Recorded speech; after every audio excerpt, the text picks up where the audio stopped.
Hello everyone, today we are in Hurungwe where we are training women on capacity building in terms of improving their livelihoods through the use of sustainable farming practices at Matekaire Garden. So we are quite enlightened and happy as the change makers to be partnering with 4H Zimbabwe and coming here to train our women on extensive use of good agronomic practices, good crop choice and safe use of agrochemicals. So this was a 3-day training which started off with theoretical training on the importance of farming as a business, the importance of understanding the key agronomic practices that need to be employed by any farmer for them to increase their production levels. We spoke again about stewardship in terms of farming, whereby they need to understand some of the principles that are going to govern their productivity and enhancement of skills. So we also got into the technicalities of budgeting, where we spoke about the importance of understanding the budget first before you embark on any cropping venture. So we spoke and highlighted with a practical example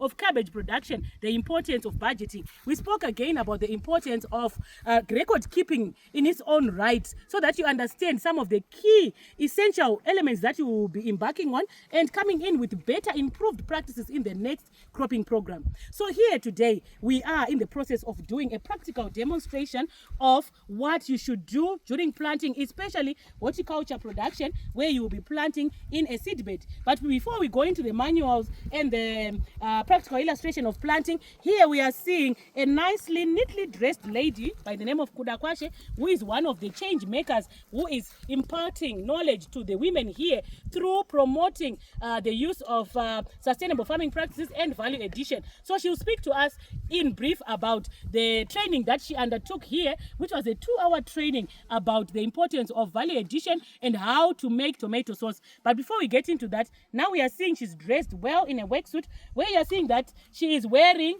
a proper worksuit, a full worksuit. So we want to encourage people to understand that they need to take care of themselves first, and they need to be stewards of their environment. So you need to understand that whatever you do has a ripple effect on future generations. So here we are seeing Kuda, she's well dressed in a worksuit. It's nicely closed, which is to say that all her clothing which is inside is protected. It's long sleeved, which is to say that no chemical will go into her hands. I'm going to ask her to wear the gloves as well, so that she shows you the right way in which it's supposed to be done. So when you wear your gloves, when you're in the field, the important thing is for you to understand that the types of gloves that are available are different, but governed by the type of chemical that you're using. You need to also choose correctly in terms of the choice of product of gloves that you're going to be using. So these ones are rubberized outside, but they have a bit of cotton inside, which means they are a bit comfortable and they are flexible in terms of movements when she is using them.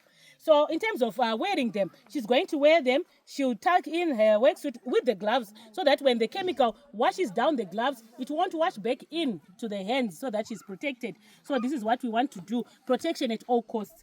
Then when you come to the gumboots, there is a misconception in farming that you need to also tuck in the worksuit when you are wearing it, as you can see here, to have your worksuit going into the gumboots like this. So the challenge is that when we're having a discussion, you'd find that if you tuck in your worksuit like this, chances are the chemical will wash down and go into the gumboots, which will cause you to get in direct contact with the chemical that you'll be applying. And we said we want to minimize at all costs the risk of you getting in contact with the chemical. So we recommend that you wear your worksuit outside, so that you at least get protection. If it washes down the worksuit, then it washes down the gumboot as well without going into your feet. So that is also what we recommend. In terms of the protection of your eyes, you can wear some goggles, where you find that some goggles will help you to protect from direct light, splashes of agrochemicals when you're using any. So it also helps you to see where you're going, but your eyes are protected, because your eyes are delicate and sensitive. You don't want to end up having the chemical getting into your eyes. Then in terms of protection from the weather vagaries that can include dust, you can also use a dust mask, where you can see that just by merely wearing the dust mask like this, this will also help you to protect from dust. But it doesn't mean with this dust mask alone you can protect yourself from dangerous chemicals that might have a purple label or a red label. So you also need to use protective clothing guided by the type of chemical that you're using, by the triangle and the level of toxicity.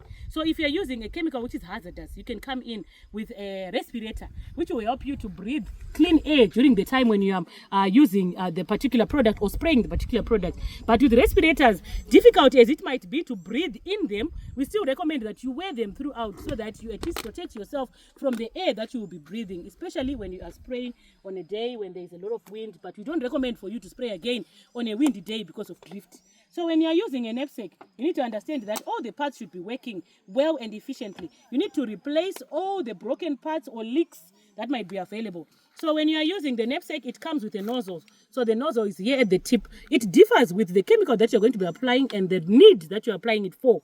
So we are seeing that this is a hollow